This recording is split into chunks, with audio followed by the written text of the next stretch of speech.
Let's talk about what is going on with defence and indeed Ukraine and stateside with our next guest, Steve Gill, former advisor to the Clinton and Bush administrations. Very good afternoon to you, Steve.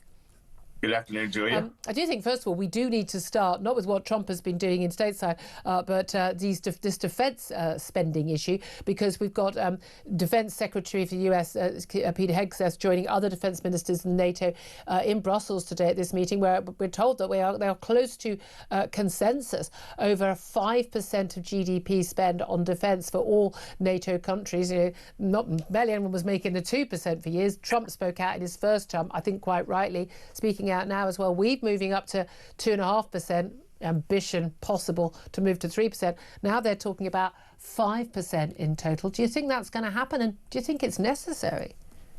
I think it'll be very difficult for some of the countries that have even worse economic basis and foundation than say the Brits. But I do think that the call from Trump is that Europe ought to be paying more of their share of defense. You know, the U.S. is, President Trump says all the time, we have this big, beautiful ocean that separates us from the problems in that area, in Middle East, everywhere else.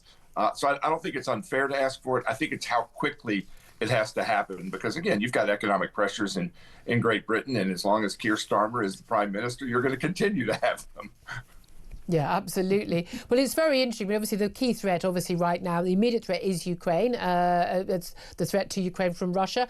And it's interesting that after we saw those incredibly audacious attacks by Ukraine, not just on bombing jets in Russian territory, you know, thousands of miles away from the Ukrainian border by its very clever drone attack, but also the attack on the Kerch Bridge, providing access to Crimea.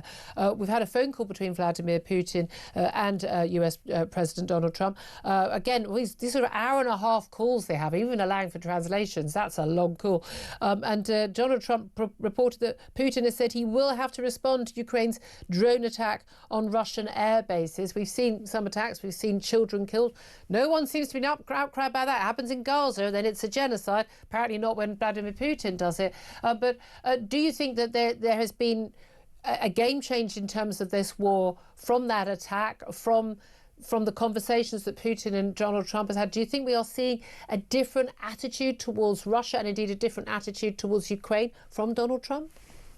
You know, I don't know that talking always leads to a successful negotiation, but I do know that not talking never leads to one. So whether we're talking with Iran, whether we're talking with Gaza and Hamas, when you're talking, there is the possibility of progress.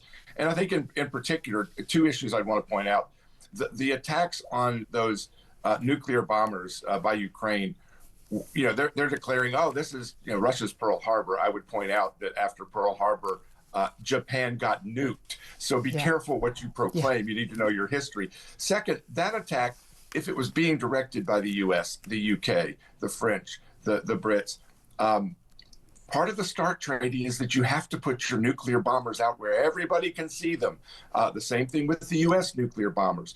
By attacking with the assistance of the U.S., that's essentially a break of the nuclear START treaty, and Russia has the full capacity either to respond or to just hide theirs, which is not what we want. So I think Ukraine's actions there were very provocative, not just in terms of Ukraine, Russia, but in terms of the rest of the world. I mean, I was going to say provocative. These are weapons that are being used against Ukrainian civilians, for goodness sake. Not nuclear, not the nuclear bombers that were hit. I know, I think there were other bombers that were hit that have been used. That have been used against Ukraine. They aren't deploying nuclear weapons, and they're having not nuclear weapons. They can carry nuclear weapons, but they're also used they've been used for bombing Ukraine and killing civilians. But the reason they're out there kind of parked in a row, the same way U.S. bombers are, is because under the START treaty, if you can carry those nuclear weapons, you have to put them out where satellites can see them and observe them. I think the other thing with Putin and Trump, and why I think it's so important, is it is clear that Trump's advisors are not telling him the truth of what's happening in Ukraine. When he was on a tarmac a few weeks ago and was surprised that there had been an attempted assassination, that he was surprised that thousands of Ukrainian drones during a ceasefire had precipitated a Russian response. The fact that Putin and Trump are talking, maybe Trump will actually get some accurate information of what's going on. And as you pointed out, the attack on the Crimean Bridge, the attack on the train bridges by what are clearly terrorist type attacks, we need to stop this. And I think if President Putin and President Trump are talking, this is our democratically elected ally Zelensky ordering counterattacks on an invading force. We should absolutely be supporting and celebrating this. Well, I don't think you celebrate a terror attack that kills children and women on a train that blows up a bridge. It's not a terror attack. This is a bridge being used by an invading nation. I mean, I hate to tell you, wait until you find out all the things that your democratic presidents have done in wars over the years. You're going to be really upset. Well, and again, I think if you're targeting civilian transportation, that is a war crime. The bridge is a military asset. The bridge is a bridge over a train track carrying civilians, and it was clearly a terrorist attack. There were 3 of them, and by the way, they were using C4 explosives that were most likely supplied by the United States. It's not a terror attack. It was orchestrated by the Ukrainian government. Yeah, by themselves, using C4 provided by the United States. Again, it is a terror attack, and it is a war crime when you target civilians the same way they're targeting churches. Steve, honestly, I'm disappointed in you. I'm disappointed in you. We're going to change tack because I want to get to something else, and we want to talk about Donald Trump's announcement signing a new travel ban targeting the citizens of 12 different countries. It follows a terror attack in Colorado by an Egyptian immigrant. But a horrific anti-Semitic attack. Although they said the man was in the country illegally. Interestingly, he's from Egypt. Egypt is not on the list, but he said may well be. This follows a ban on people from largely Muslim countries being banned back in Trump's first term in 2017. But this to 12 countries they are Afghanistan, Burma, Chad, Republic of the Congo, Equatorial Guinea, Eritrea, Haiti, Iran, Libya, Somalia, Sudan and Yemen. There's also a partial ban on travellers from 7 other countries: Burundi, Cuba, Laos, Sierra Leone, Togo, Turkmenistan and Venezuela. Basically, a lot of these are the basket cake countries around the world. He called them something whole countries at one point, Donald Trump, didn't he? Some of these in Africa. I have to say, I think there are a lot of people who look down that list of countries and say, yeah, maybe we should have a ban on people from those countries unless we can verify exactly who they are and vet them security-wise, because his White House is saying we simply can't vet these people safely. They are a risk to us and they can't get into the country. Do you support that ban? Well, fear not, Julia. I will put in a good word to make sure you will never be put on the ban list, and you can come see us anytime. Thank you. I do think the common element are that many of these are supporters or encouragers of radical Islam, and that's where this Egyptian man, he was a radical Islamist. He was here illegally, and it's not the country of origin, it's the ideology that is driving many of these people. Now, I do think that it's very difficult when you start trying to vet people, particularly you've got the visa issues for education that are also being included in this.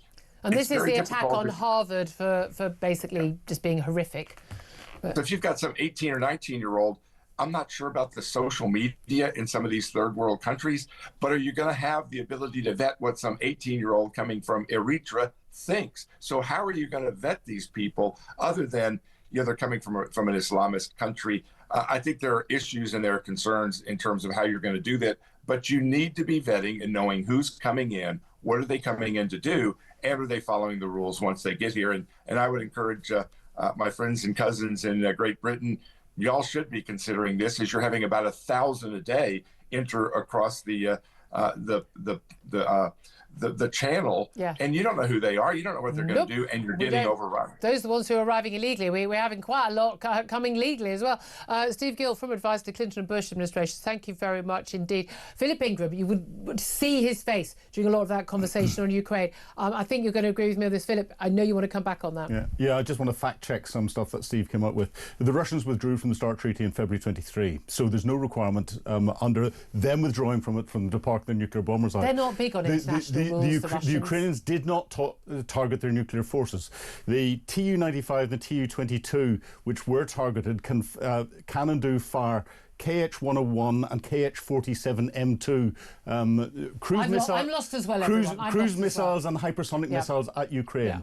The squadrons that are carrying the nuclear weapons did not get targeted.